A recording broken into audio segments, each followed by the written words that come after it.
이번엔 국대 출신 선수, 초등학생 시절 성폭행 의혹. 자고 일어나면 새롭게 폭로되는 과거 학교 폭력 의혹들. 오늘도 이 문제 다뤄볼까 합니다.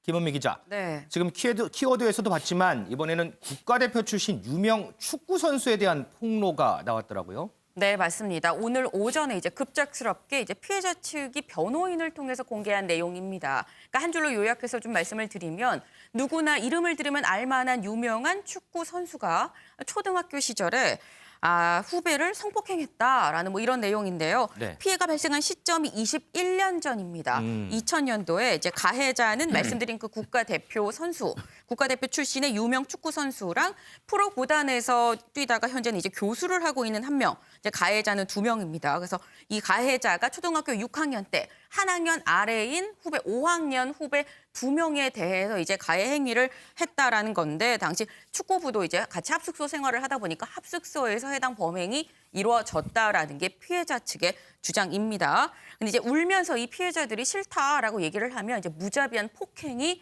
뒤따랐다라고 얘기를 하고 있는데요. 피해자 쪽은 20년이 지난 지금까지도 이 피해자들은 그때 일을 정말 날짜까지 특정을 할 정도로 아주 상세하게 기억을 하고 있다. 그게 상당히 고통스럽기 때문에 가해자의 진정성 있는 사과를 원해서 오늘 이런 폭로를 하게 됐다라고 얘기를 했습니다. 날짜까지 기억할 정도로 상세하게 폭로가 됐다. 네. 그러면 가해자로 지목된 이 당사자들 입장은 나왔어요?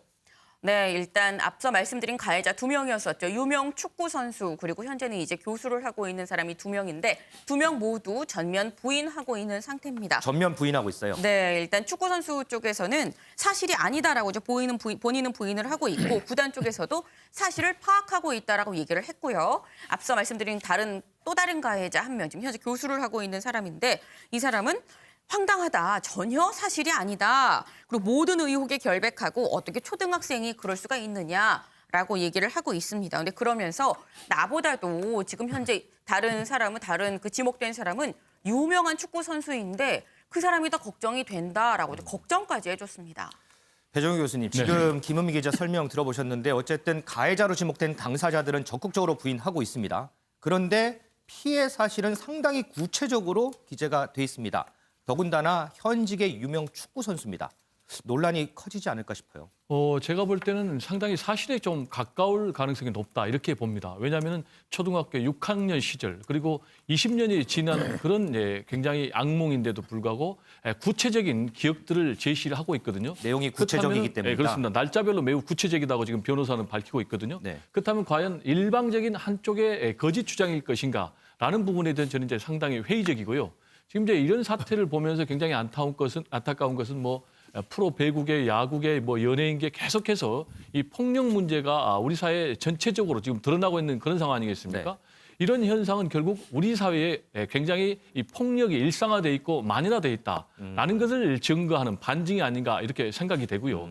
그럼 이런 문제를 어떻게 좀 종식을 지어야 될 것인가 이걸 계기로 해서 역시 사회적 인식이 굉장히 중요한 것 같아요. 네. 어린 시절에 철없던 시절에 어떤 장난이나 그런 게 아니고 지금 피해자들은 평생 동안 잊지 못하는 거 아니겠습니까? 네. 특히 가해자들은 이 사회의 스타로 주리로서 계속해서 승승장구하고 있는 모습을 보면은 그 사람들의 아픔은 더 커지는 것 같아요. 치유가 되지 않고. 네. 그래서 이런 부분 이게 한때의 철없는 장난이 아니고 무서운 범죄다. 남의 평생의 못을 박는 그런 걸 좀 인식을 해야 되겠고 역시 두 번째로 좀 문화가 좀 바뀌어야 되겠어요. 그렇죠. 이 체벌에 대한 문화, 가정에서부터 이 체벌은 범죄다. 절대 있어서는 안 된다라는 그런 인식의 전환, 문화의 전환이 있어야 되겠고 역시 마지막으로는 사회적인 검증 시스템이 좀 있어야 될 것 같아요. 그래서 방송국이라든지 또는 기획사에서도 평판조회를 좀 할 필요가 있겠고 지금 선수 선발 과정에서도 이런 부분을 좀 깊게 검증하는 사회적 시스템이 3가지 점에서 좀 보완이 있어야 되지 않나 이런 생각이 좀 듭니다.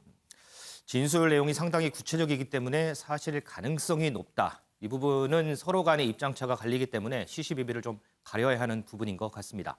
이동석 기자. 네. 자, 최초의 배구에서 나왔죠. 그다음에 야구, 이번엔 축구까지 나왔습니다. 농구계에서도 또 폭로가 됐다면서요. 네, 그렇습니다. 이번엔 농구계입니다. 현역 농구 스타에게 상습 폭행을 당했다 이런 주장이 제기가 된 건데요. 학폭 폭로자 A씨는요. 중학교 1학년 때 선배였던 현역 프로농구 선수로부터 허벅지를 맞는 듯 상습 폭행을 맞았다. 이런 거를 현재 주장을 하고 있습니다. 선배들의 폭행이 계속되면서 결국 1년 뒤에 농구를 그만뒀다고 주장하기도 했는데요. 이에 대해 현직 농구 선수 해명에 나섰습니다. 수배들에게 얼차려를 준 사실에 대해선 반성하고 있지만 직접적인 폭력은 하지 않았다며 이렇게 부인을 했는데요. 얼차려를 준 사실은 있지만 폭력은 하지 않았다. 네, 그렇습니다. 그러면서 운동을 그만둔 것도 학교 행실 등 개인적인 문제 때문에 알고 있다며 폭행에 대해서는 전면 부인하고 나선 상황입니다.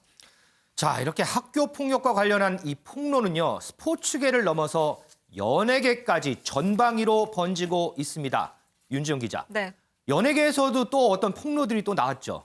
네, 맞습니다. 이번에는 가수 현아 씨와 그리고 아이돌 이달의 소녀의 mem버 중에 한 명인 추 씨에 대한 학폭 폭로가 나왔습니다. 네. 이 현아 씨에 대해서는요, 현아 씨를 포함해서 동창생들에게 초등학생 시절 뺨을 맞았다라는 이 폭로글이 나온 건데요. 네. 여기에 대해서 현아 씨는 직접 SNS를 통해서 전혀 사실 무근이다라는 입장을 전했습니다. 이후에 이 해당 폭로글은 온라인 이 커뮤니티에서 삭제가 된 상황입니다. 삭제가 됐어요? 네, 또 추 씨에 대해서는요. 추 씨의 중학교 동창이다라고 밝힌 이 글쓴이가 추 씨로부터 왕따를 당했다라는 폭로글을 올렸는데요.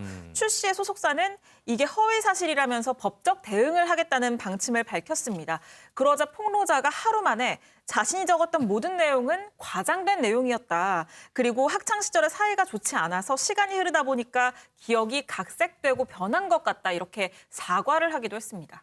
그런데 이게 사과를 하더라도 네. 어쨌든 뭐 허위 글이긴 하지만 어쨌든 이런 사실들이 알려졌잖아요. 네. 그러면 이 연예인들 이미지 타격이 상당히 클 것 같아요. 네, 맞습니다. 바로 그 부분 때문에 이 가수 현아 씨와 또 추 씨의 소속사는 모두 단호한 대응을 하겠다는 입장을 밝힌 상황입니다. 현아 씨의 소속사 같은 경우에는요. 사실과 다른 루머 유포 및 무분별한 의혹 제기에 대해서 단호한 입장으로 대응하겠다라고 해서 이 법적 대응을 시사했고요. 또 추 씨에 대한 학폭 폭로자는 직접 자필 사과문까지 올린 상황이지만 네. 이 소속사는 기존의 법적 대응하겠다는 방침 이걸 그대로 유지하면서 예정대로 고소장을 접수하겠다라는 입장입니다. 이 거짓 폭로로 밝혀진 것들에 대해서는 누리꾼들도 이 실추된 이미지를 어떻게 보상할 거냐라면서 이 비판적인 여론이 큰 상황입니다.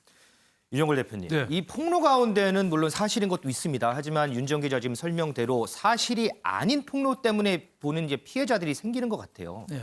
이 사실관계가 명확하게 밝혀지기 전까지는 이 판단 자체를 좀 유보해야 되지 않나 이런 생각도 좀 해볼 수 있을 것 같은데요. 그렇죠. 뭐 구체적인 정황이 폭로자가 했다고 해도 그 심리적으로 뭐 지금 그 사람에 대한 연예인에 대한 뭐 시기나 질투 뭐 이런 감정이 복잡하게 얽혀서 또 폭로했을 수도 있거든요. 네. 그래서 이번 특히 뭐 연예인 관련 지금 폭로에 관한 제일 확실한 거 하나는 확실한 판정은 누구도 내리기 어렵다는 거죠. 네네. 예. 그리고 또 하나는 결론이 나오기 전에 인민재판이 이루어진다는 거죠.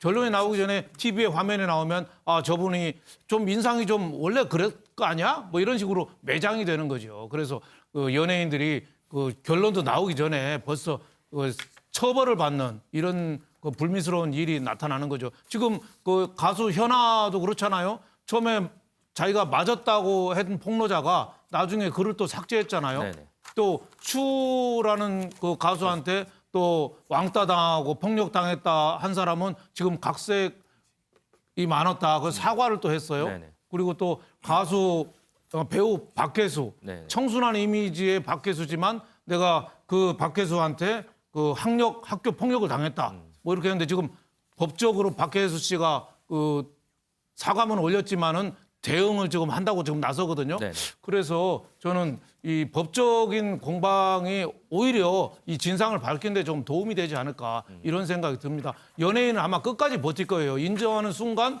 자기는 매장이 되니까.